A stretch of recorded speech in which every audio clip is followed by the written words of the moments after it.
mūsų ir puolimas į gynybą buvo tragiška. Negrįžom į gynybą, puolime neklausim trenerio nurodymų ir pralaimėjom labai didelį skirtumą. Taip pat linkėjimai Justai Švarai.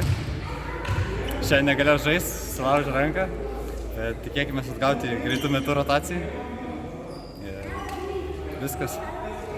Norėčiau pasidžiaugti tikrai gerų savo komandos žaidimų. Nors puolime gal šiek tiek buksavom, bet gynyba tikrai buvo nebloga. Ką susitarėm, tą padarėm. Prieš sezoną su šitais jaunimu žaidėm porą draugiškų varžybų.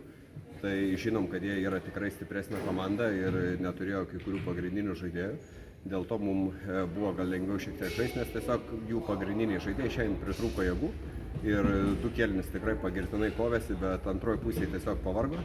Pritrūko šiek tiek geresnės rotacijos ir mes to pasekoje bėgom ir pabėgom. Tai va, tiek, bet šiaip komanda tikrai jų nebloga ir jeigu visi susirinks, tai antras varžybas, antrą ratą turėsim žymiai daugiau problemų.